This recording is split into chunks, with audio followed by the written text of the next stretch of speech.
Jesse, hello, welcome. Most of us know who you are. You are the lead pastor at Redeemed G Church, where this all happens normally when we're not stuck inside. For some of us who have been around the last couple of years, we have seen you do Fortnite dances. We have seen you and Larry do TikTok dances.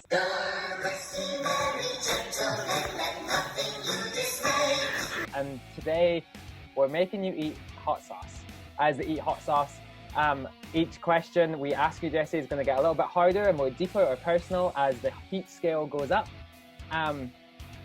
If you don't know what the Scoville Scale is, I will put a video of what that is in here. The standard measure of food spiciness is its rating on the Scoville Scale, which measures how much its capsaicin content can be diluted before the heat is no longer detectable to humans. A sweet bell pepper gets 0 Scoville heat units, while Tabasco sauce clocks in between 1,200 and 2,400 units. The race to create the hottest pepper is a constant battle, but two peppers generally come out on top: the Trinidad Moruga Scorpion and the Carolina Reaper. These peppers measure between 1.5 and 2 million Scoville heat units, which is about half the units found in pepper spray. So why would anyone want to eat something that causes such high levels of pain? Let's start off with number one. Number one is a banana pepper. It's a 300 on the Scoville scale, and it goes all the way up to 2 million. Okay. So the question is, really nice and simple. What's your favorite Bible verse and why? Nice heat to that. That's lovely. That's not too bad. like It's actually kind of nice.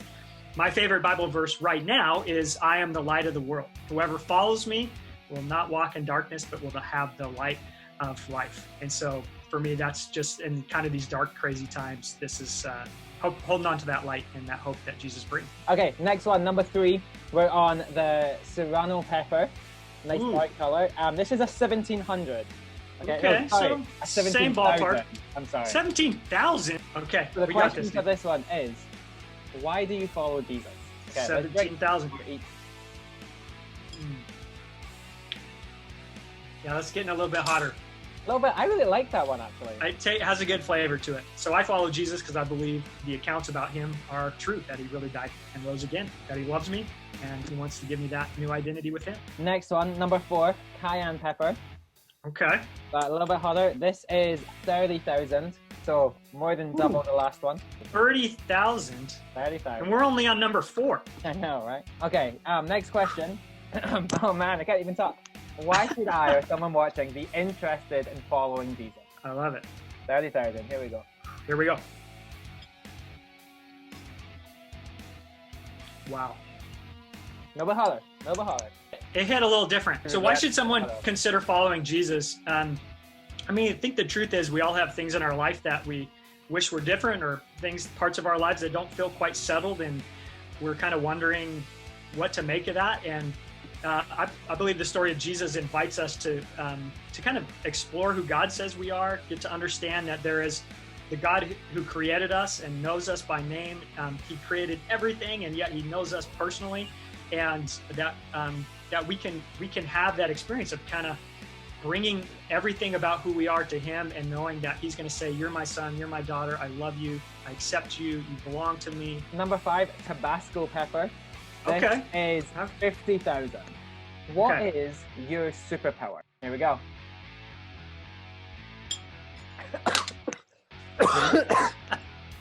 That one's hot. That one hits pretty hard right away. Yep. That was all heat. There was no flavor in that. We've gone past the niceties. We're all in now. Wow. What is my superpower? Man, I don't that's a great question. My superpower, I think, is I can pretty much hit any pitched ball. So if, I played baseball growing up, I love it. That's my superpower, and I'm sticking with it.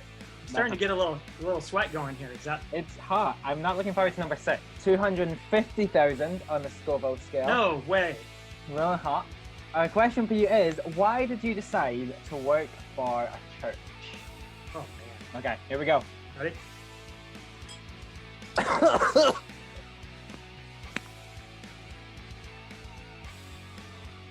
That's hot, dude.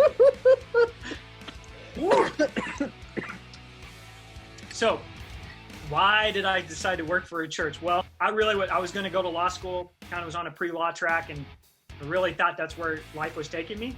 I had a couple people in my life. I was part of a college ministry at the University of Washington, and one of my good buddies there was on staff at the college ministry, said, hey, have you ever thought about ministry and like working at the church? And I said, not really. And he said, well, why don't you take a year and just see what it's like? And I said, okay, I can take a break between college and law school and just see what ministry's like. And after that, it was kind of like God had kind of put me on a new path. Next up, we're getting to our habanero pepper. I've heard of that. This is number 7. No. It's 600,000. Oh gosh, my lips are burning. Is that bad? I mean, for you, yeah. Not for me. 8, 9, 10. What is the proudest moment of your life? Okay. Ready? Here we go. Go.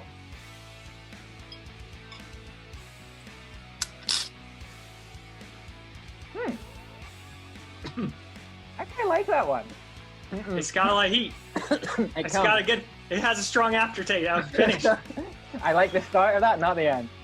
Let's see. Proudest moment. Getting married, that's a big deal. That was a proud moment. Having kids, those were proud moments. I think one of the proudest moments, though, were just like personal pride, was my daughter Addie was 2.5 or 3, maybe 2, still, kind of toddler phase, and she was standing up on some steps, and there were people and a dog, and everybody was kind of crowded around the steps. It was kind of across the yard, and I could see what was coming, and I raced across the yard just as she got pushed off the stairs and was falling head first toward the ground, and like I caught her head about maybe 3 or 4 inches off the ground before she crashed. So I don't know. It was one of those dad instinct moments where I but I'm proud of that. I'm proud of a lot of things, but that's, there's just one random. That's amazing. This is 1 million. Ghost pepper. Oh man. So this is like half the heat. What is one thing or one person that has helped you grow the most in your faith? Yep. Okay, 1 million. Here we go.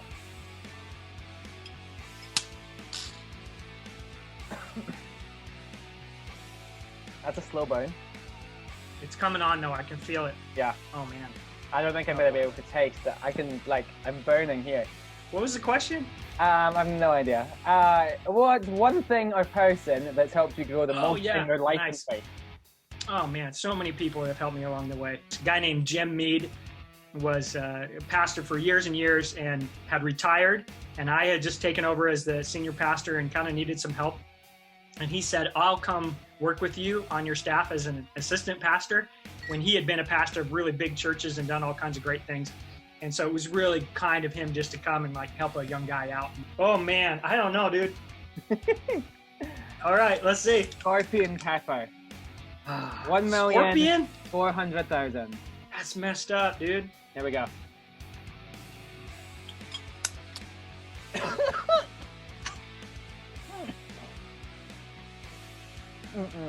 I can't swallow it.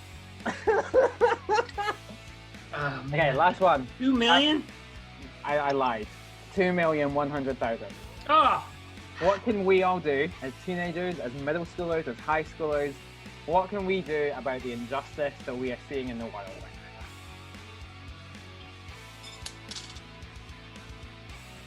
now? Oh my gosh.